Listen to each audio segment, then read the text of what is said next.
రాజాదిరాజ యోగిరాజ పరబ్రహ్మ శ్రీ సచ్చిదానంద సమర్థ సద్గురు సాయినాథ మహారాజుకి జై. సదానింబ వృక్షస్య మూలాదివాసాత్ సుధాస్రావినం తిక్తమప్యప్రియంతం తరుం కల్పవృక్షాదికం సాధయంతం నమామీశ్వరం సద్గురుం సాయినాథం. సదా కల్పవృక్షస్య తస్యాధిమూలే భవద్భావబుద్ధ్యా సపర్యాది సేవాం నృణాం కుర్వతాం భుక్తిముక్తిప్రదంతం నమామీశ్వరం సద్గురుం సాయినాథం. ఓం సమర్థ సద్గురు శ్రీ సాయినాథాయ నమః. శ్రీ సాయి లీలామృతం అధ్యాయం 11. ఆశ్రిత కల్పవృక్షము. భగవంతుడు సర్వజీవులను సృష్టించి సర్వులకు తండ్రి అయ్యాడు. తానే పంచభూతాలై తన నుండే జీవులందరికీ దేహాలు పోషణ ఇచ్చి తల్లి అయ్యాడు. వేదాలు మొదలుకొని సర్వశాస్త్రాలు అనుగ్రహించి ఆప్తవ్యాక్యం చెప్పే ఆ మిత్రుడయ్యాడు. సకల సృష్టిని తన అధీనంలో ఉంచుకొనటం వలన జీవులకు ఈశ్వరుడయ్యాడు. మహనీయుల రూపంలో అవతరించి గురువయ్యాడు. ఒక్క మాటలో చెప్పాలంటే ఇన్ని రీతులా సర్వజీవుల శ్రేయస్సు కోసం తనను తానే వారికి దత్తం అంకితం అయ్యాడు. భూమి మీద ఆయన ప్రతిరూపమైన సద్గురువు రూపంలో ఆయన అవతరించినప్పుడు తనను ఆశ్రయించిన వారందరికీ కల్పవృక్షము, కామధేనువు, చింతామణి అవుతాడు. అదే శ్రీ సాయి చరిత్ర అంతా. అందుకే ఆయన చరిత్రను శ్రీ సాయి లీలామృతం అనడం సమంజసం. కేవలం మాట మాత్రంతో బాబా ఎందరికో బాధలు తీర్చారు. ఒకరోజు శ్యామ ఆయన చేతులు తుడుస్తుంటే ప్రేమగా అతని బుగ్గ గిల్లారు. అతడు కోపం నటిస్తే 72 జన్మల నుండి రక్షిస్తున్నా నిన్ను ఎన్నడూ గిల్లనైనా లేదు, ఇప్పుడు తాకక ముందే కోపగించుకుంటావెందుకు అన్నారు. ఇలా గిల్లే దేవుడు మాకొద్దు, ప్రేమతో ముద్దులు మిఠాయిలు పెట్టే దేవుడే కావాలి. అటువంటి మీపై నాకు పూర్ణ విశ్వాసం ఉండేలా అనుగ్రహించండి అన్నాడు శ్యామ. సాయి నేనందుకే వచ్చాను అని ఆశీర్వదించారు. కానీ ఇతనికి ఒకసారి పాము కరిచి త్వరగా విషమెక్కుతున్నది. అతని స్నేహితులు విరోబా ఆలయానికి పోదామన్నా అతడు మసీదుకే వచ్చి మెట్లెక్కుతున్నాడు. బాబా ఉగ్రులై, ఓరి దొంగ పూజారి, పైకెక్కవద్దు, దిగు పో బయటికి, పైకెక్కావో జాగ్రత్త అని గద్దించారు. శ్యామ నివ్వెరబోయాడు. ఆయన మరుక్షణమే ఎంతో ప్రేమగా, భయం లేదు, ఈ పకీరు నిన్ను తప్పక కాపాడుతాడు అన్నారు. తక్షణమే శ్యామకు బాధంతా తగ్గిపోయింది. అంతకు ముందు ఆయన కసిరినది అతని రక్తంలో కలిసిపోయి పైకెక్కుతున్న విషాన్నే. శ్రీమతి మాలాంబాయికి క్షయరోగం వచ్చింది. ఏ చికిత్స ఉపకరించకపోయేసరికి ఆమె షిరిడీ వచ్చింది. బాబా ఆమెను ఆశీర్వదించి కేవలం దుప్పటి మీద మాత్రమే పడుకోమని, నీరు మాత్రమే త్రాగమని చెప్పారు. వారం రోజుల్లో ఆమె మరణించింది. నాడు ఉదయం 8 గంటలైనా బాబా చావడిలోనే ఉండిపోయారు. దహనానికి ఏర్పాట్లు జరుగుతుండగా ఆమెకు తిరిగి ప్రాణం వచ్చింది. ఆమె నన్నెవరో నల్లటి మనిషి ఎత్తుకుపోతుంటే నా కేక విని సాయి వచ్చి నన్ను విడిపించుకొచ్చారు అని చెప్పింది. అంతవరకు ఆమె చావడిని చూడనే లేదు. అయినా దానిని చక్కగా వర్ణించి చెప్పింది. సరిగ్గా ఆమె లేచే సమయానికి సాయి ఆవేశంతో తిడుతూ సట్కాతో బెదిరిస్తూ ఎందుకు బయటకొచ్చారో అప్పుడు అందరికీ అర్థమైంది. డాక్టర్ పిళ్ళేకు నారి కురుపు లేచింది. అతడు ఆ బాధ భరించలేక దానిని 10 జన్మలలో అనుభవించేలా చేయమని బాబాకు చెప్పించాడు. సాయి 10 జన్మలెందుకు, 10 రోజులు చాలు అని చెప్పి అతన్ని రప్పించి తమ దిండుకు ఆనుకోమని చెప్పి సర్వకర్త అయిన దైవాన్నే శరణు పొంది ఓరిమితో కర్మఫలం అనుభవించు, ఆయన ఎలా చెక్కబెడతారో చూడు అన్నారు. మరురోజు ఇప్పుడొక కాకి వచ్చి ఆ కురుపును పొడవగానే బాధ తగ్గిపోతుంది అన్నారు. ఇంతలో పక్కనే పనిచేస్తున్న అబ్దుల్లా పొరబాటున పిళ్ళే కాలు తొక్కాడు. అది పగిలి పురుగులన్నీ బయటకొచ్చేశాయి. తరువాత అతడు కాకి వచ్చేదెప్పుడు అంటే ఆ కాకి వచ్చి కురుపును పొడిచేసింది అన్నారు బాబా. కొద్ది రోజులలో ఆ కురుపు మానిపోయింది. ఎందుకో గాని అబ్దుల్లాను కాకి అనేవారు బాబా. ఒకసారి మసీదులో ప్లేగు చెలరేగి అందరూ ఊరు విడిచిపోతున్నారు. నందరాం మార్వాడికి కూడా కళ్ళు ఎర్రబడ్డాయి. అతడు భయంతో ఊరు విడిచిపోవటానికి అనుమతి కోరితే సాయి నీవు ఎక్కడికి పోనక్కర్లేదు, నేనున్నంత వరకు నీకెట్టి ప్రమాదము ఉండదు అన్నారు. అప్పుడే అతనికి జ్వరం తగ్గిపోయింది. అలానే 1911లో ఒక వైశ్యుడు తన కుమార్తెను మోసుకొచ్చాడు.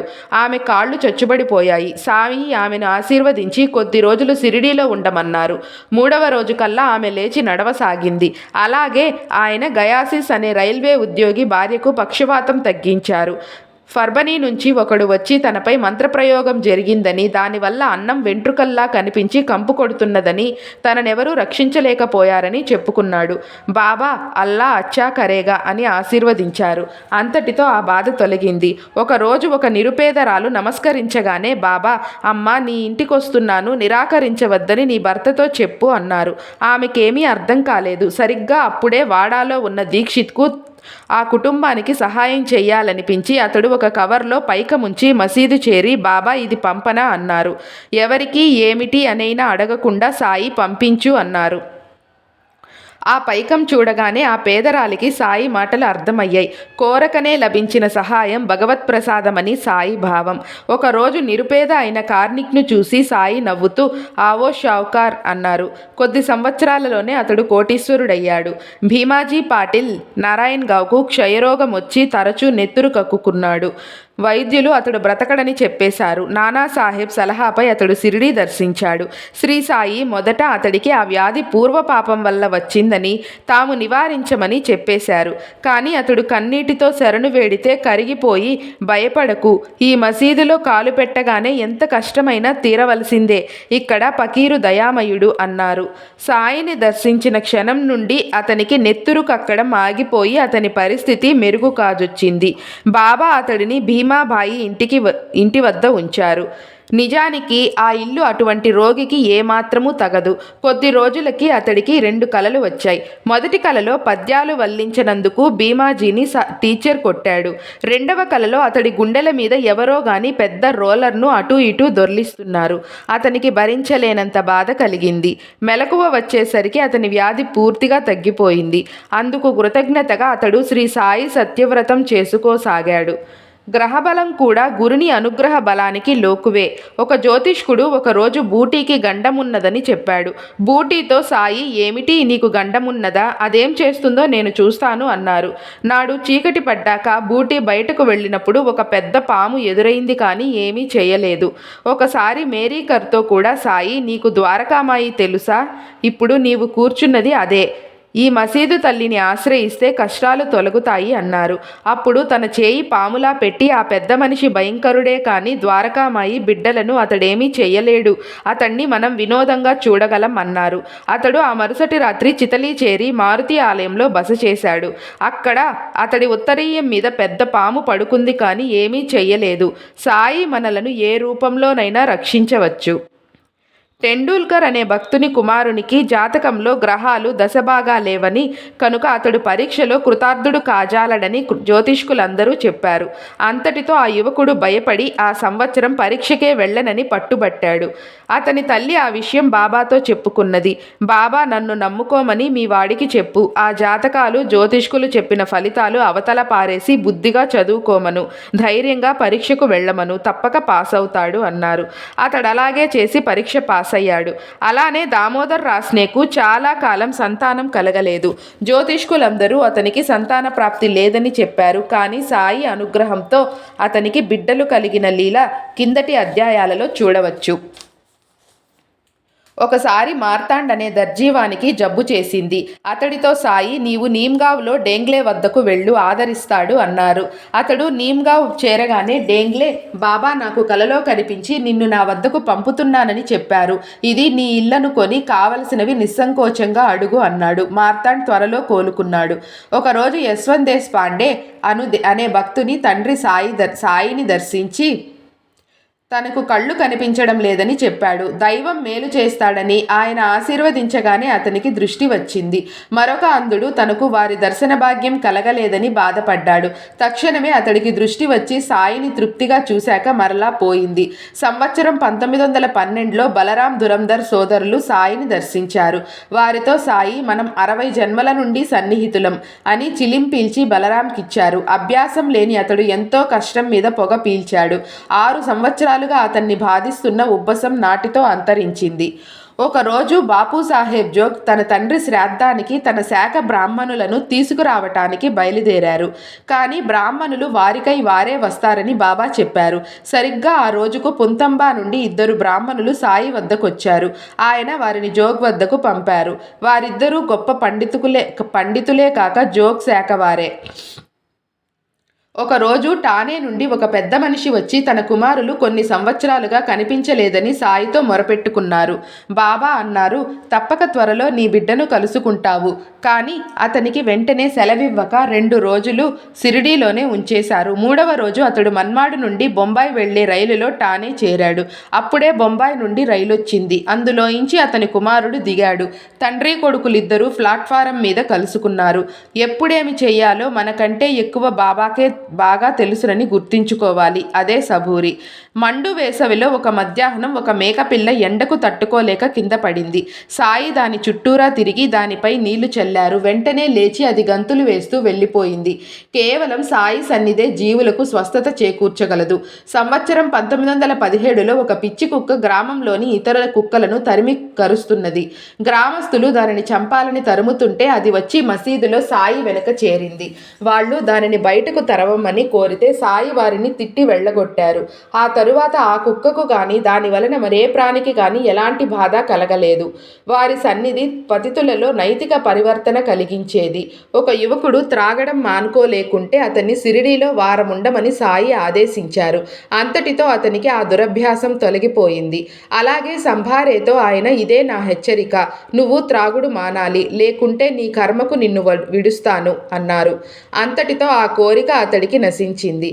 ఒకప్పుడు పై అధికారి అతన్ని త్రాగమని నిర్బంధించారు. సంభారే సాయిని స్మరించగానే దీపాలు ఆరిపోయాయి. పక్కనున్న మిత్రుడు అతని గ్లాసులోని మద్యం త్రాగేశాడు. మరుక్షణమే లైట్లు వెలిగాయి. సంభారే మద్యం త్రాగాడని తలచి అధికారి సంతోషించాడు. గోవా నుండి వచ్చిన ఒక భక్తుడు 35 రూపాయలు సమర్పించగా సాయి తీసుకొనక నిగూఢ రీతిన ఇలా చెప్పారు. నా వద్ద 30 సంవత్సరాలుగా ఉన్న వంటవాడు దుస్సాంగత్యానికి లోనై ఒక రాత్రి గోడకు కన్నం వేసి 30,000 దొంగిలించాడు. ఆ దిగులుతో నేను పిచ్చెత్తినట్లు కూర్చున్నాను.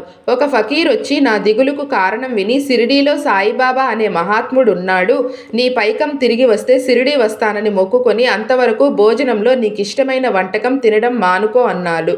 అలాగే చేస్తే కొద్ది కాలానికి ఆ వంటవాడు తిరిగి వచ్చి పశ్చాత్తాపంతో పైకం తిరిగి ఇచ్చాడు. వెంటనే సిరిడీ బయలుదేరాను.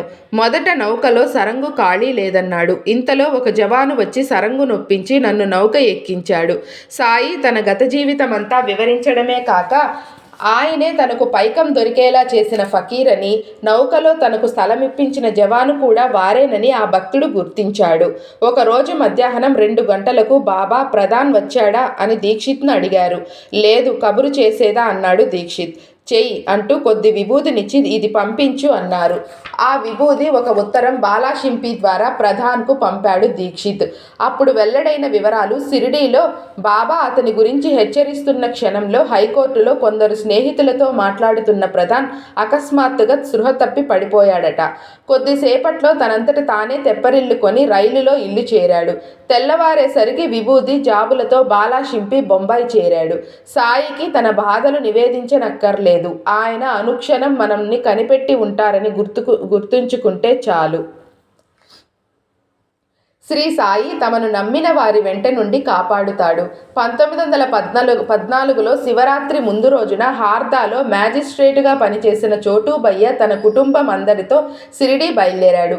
వాళ్ళు నేమేవర్ వద్ద నది ఒడ్డుకు చేరేసరికి చీకటి పడింది.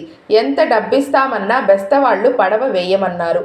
దిక్కుతోచక వాళ్ళందరూ సాయిని స్మరిస్తుంటే తలగుడ్డ కఫ్నీ గల ఒక పకీరు వీరి వద్దకు వచ్చి, ఆడవాళ్లను తీసుకొని ఇంత పొద్దుపోయి వచ్చారేమి, పై ఆఫీసర్ చేత చెప్పిస్తాను, వాళ్ళ యజమాని వచ్చైనా మిమ్మల్ని నది దాటించాలని చెప్పి 10 అడుగులు వెళ్ళి ఇక కనిపించలేదు.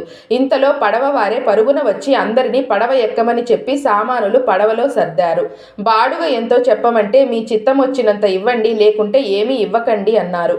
ఆ కుటుంబం సిరిడీ చేరాక జరిగిందంతా తమలీనేలని సాయి సూచించారు. శ్రీ సాయి నమ్మిన వారిని సురక్షితంగా జీవిత సాగరం దాటించి తమ చెంతకు చేర్చుకుంటారు. గణపతి దోండు కదం సంవత్సరం 1914లో సకుటుంబంగా సిరిడీ వెళుతున్నప్పుడు వారెక్కిన రైలు పెట్టెలో మరెవ్వరూ లేరు. అతడు భక్తి మార్గ ప్రదీపిక అనే సద్గ్రంథం పెద్దగా చదువుతున్నాడు. ఇంతలో 15 లేక 20 మంది భిల్లులు ఆ పెట్టెలోకెక్కి అతని చెంతన కూర్చున్నారు. వాళ్ళు తాను చదివేది వినడానికొచ్చారని అనుకున్నాడు గణపతి దోండు. 5 నిమిషాల తరువాత రైలు వేగంగా పోతుండగా వాళ్ళందరూ ఆ పెట్టెలో నుండి దూకి పారిపోతున్నారు. దోండ్ ఆశ్చర్యంగా తలుపు దగ్గరకు వెళ్ళి చూశాడు. ఆ బిల్లులు వెనక్కి చూస్తూ పారిపోతున్నారు. దోండ్ కూడా వెనక్కు తిరిగి పెట్టెలో చూస్తే ఒక పక్కగా వృద్ధ ఫకీరొకరు కూర్చున్నారు. ఆయన ఆ పెట్టెలోకి ఎలా వచ్చారో అతడికి అర్థం కాలేదు. మరలా చూసేసరికి ఆయన అక్కడ లేరు. అందరూ ఆశ్చర్యపోయారు. వాళ్ళు షిరిడీ చేరగానే సాయి నవ్వి, అరే భద్రంగా వచ్చారే అన్నారు. ఆ మార్గంలో బిల్లులు తరచూ రైళ్లు దోచేవారు. అలానే ఒకప్పుడు నానా చందోర్కర్ ఒక అడవిలోనున్న ప్రసిద్ధమైన గణపతి ఆలయానికి బయలుదేరాడు. రైలు ఆలస్యమే అతడు అడవి చేరేసరికి పొద్దుగ్రూకింది. అతడు ధైర్యం చేసి నడక సాగించి, బాబా 9 గంటలకు మందిరం మూసేస్తారు, నేనక్కడకు చేరేసరికి 11 గంటలవుతుంది, నాకప్పుడు ఒక కప్పు టీ కావాలి అని ప్రార్థించాడు. అతడు 10 మైళ్ళు నడిచి ఆలయం వద్దకు రాగానే, ఏడీ నానా వచ్చాడా అని పూజారి అనడం వినిపించింది. నేను వస్తున్నట్లు మీకెలా తెలుసు అని ఆశ్చర్యంగా అడిగాడు నానా. పూజారి అతనికి టీ అందిస్తూ, నానా వస్తున్నాడు, అతడికి టీ సిద్ధం చెయ్యండి అని సాయి మాటలు వినిపించాయి అన్నాడు. ఏ పరిస్థితిలోనైనా సాయి ఆజ్ఞే శ్రీరామ రక్ష. ఒకసారి నాసిక్లో ప్లేగు చెలరేగి ధూమల్ ఇంట్లో కూడా ఎలుకలు చచ్చిపడసాగాయి. అతడు సాయికి జాబు వ్రాసి వారి అనుమతితో ఇల్లు మారాడు. ఆ ప్రాంతంలో కూడా ప్లేగు వ్యాపించి చివరకు మంచినీటి బావిలో కూడా ఎలుకలు చచ్చిపడసాగాయి.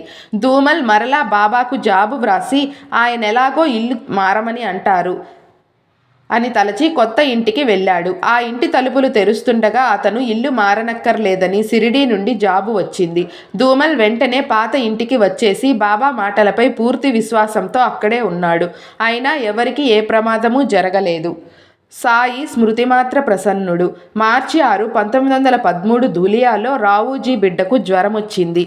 రావూజీ బాబాను ప్రార్థించాడు. నాటి రాత్రి 2 గంటలకు అతని కలలో సాయి కనిపించి, బిడ్డకు విభూది పెట్టి, భయం లేదు, 1-2 గంటలలో బిడ్డకు చెమట పోస్తుంది, తెల్లవారేసరికి తగ్గుతుంది, తరువాత దర్శనానికి తీసుకురా అన్నారు. అలానే జరిగింది. 3వ రోజు షిరిడీ నుండి రావూజీకి జాబ్ వచ్చింది. నేను ధూలియాలో నీ మిత్రుడు రావూజీ ఇంటికి వెళ్ళాను అని శ్యామతో బాబా అన్నారట. 2 వారాల తరువాత ఆ కుటుంబం షిరిడీ బయలుదేరారు. ఆ రోజు ఆరతి సమయంలో సాయి, శ్యామ ఆరతి కొంచెం ఆగి ప్రారంభించు, ఆ టాంగావాడు జాగు చేస్తున్నాడన్నారు. అతడు అలాగే చేశాడు. ప్రసాదం పంచే వేళకు రావూజీ అక్కడకు చేరాడు. అతడి బిడ్డతో సాయి, నీకు జబ్బు చేసినప్పుడు ధూలియా వచ్చాను గుర్తుందా అన్నారు. ఒక వేసవి సెలవులలో నానా చందోర్కర్ తన స్నేహితులతో కలిసి హరిశ్చంద్ర గుట్ట వెళ్ళాడు. మధ్యలో అతడు ఎండకు డస్సిపోయి నీరు త్రాగక నేనొక్క అడుగైనా వెయ్యలేను, సాయే నన్ను కాపాడాలి అని ఒక బండ మీద కూలబడ్డాడు. మరుక్షణమే ఒక బిల్లుడు కట్టెలు మోస్తూ నానాతో, మీరు కూర్చున్న బండ క్రింద మంచినీరుంది, త్రాగండి అన్నాడు. చూడగా బండ క్రింద స్వచ్ఛమైన నీరున్నది. అతడు దప్పిక తీర్చుకున్నాడు. సరిగ్గా అదే సమయంలో షిరిడీలో సాయి, నానా దప్పికతో చావనున్నాడు, కానీ నేను చావనివ్వను అన్నారని తెలిసింది. అన్నాసాహెబ్ బాబరే షిరిడీ వెళ్ళినప్పుడు అతని గ్రామంలో ప్లేగు చెలరేగింది. అందరూ ఊరు విడిచి వెళ్ళిపోయారు. అతని భార్య, బిడ్డ మాత్రమే అక్కడ ఉండిపోయారు. ఆ వ్యాధి అంతరించి గ్రామస్తులు తిరిగి వచ్చేదాకా సాయి ఆమెకు 10-12 సార్లు సాక్షాత్కరించి అభయం ఇచ్చారు. ఒకరోజు రామగిరి బువ అనే గోసాయి ఇంటికి వెళ్ళటానికి బాబాను సెలవు కోరాడు. సాయి అతన్ని బావుగిర్ అని సంబోధించేవారు. ఆయన, నీవు మొదట జామ్నేర్ వెళ్ళి నేనిచ్చే ఊది ఆరతి పాట నానా చందోర్కర్కు ఇచ్చి మీ ఊరు వెళ్ళు అన్నారు. నేను సిద్ధమే, కానీ నా వద్ద డబ్బు జల్గాం వరకే సరిపోతుంది, ఆ పైన జామ్నేర్కు బండిలో సుమారు 30 మైళ్ళు వెళ్ళాలి కదా అన్నాడు రామగిర్. అన్ని ఏర్పాట్లు జరుగుతాయి, వెళ్ళు అన్నారు సాయి.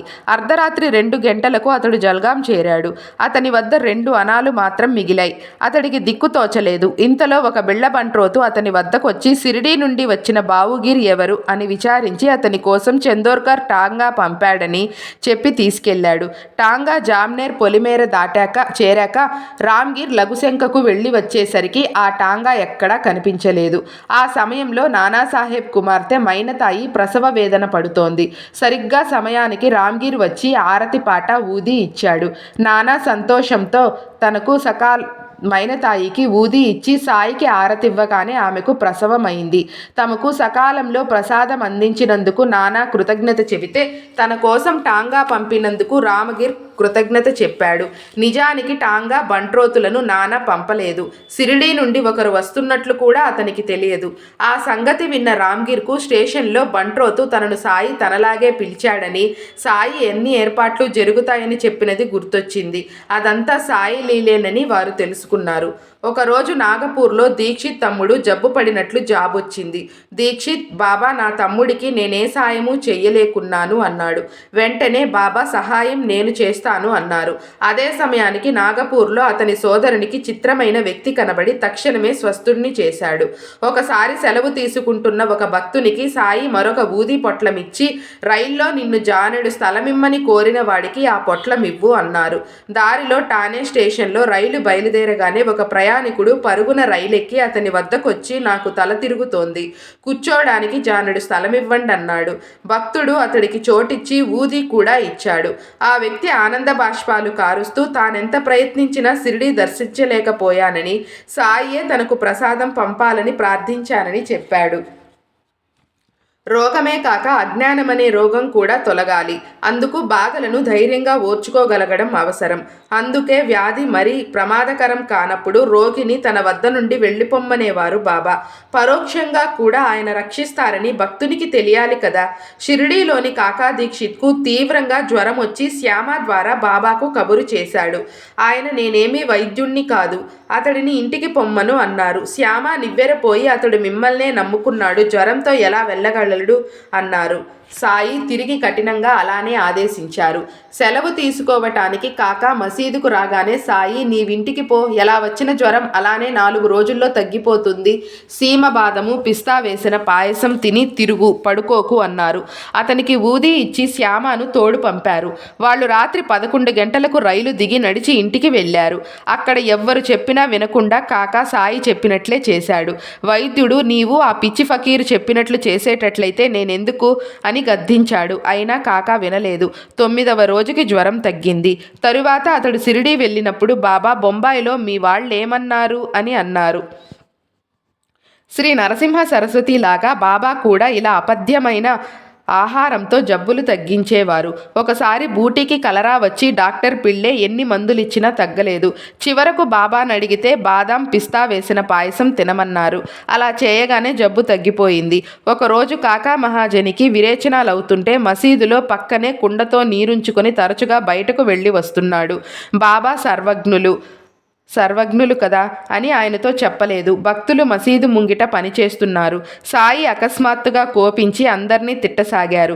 భయంతో అందరూ పారిపోయారు. కాకాను మాత్రం సాయి బలవంతాన కూర్చోపెట్టి అక్కడెవరో విడిచిన వేరుశనగ పప్పు అతని చేత తినిపించి ఆ కుండలో నీరు తాము కొంచెం త్రాగి అతడి చేత త్రాగించి, నీ జబ్బు తగ్గిపోయింది అన్నారు.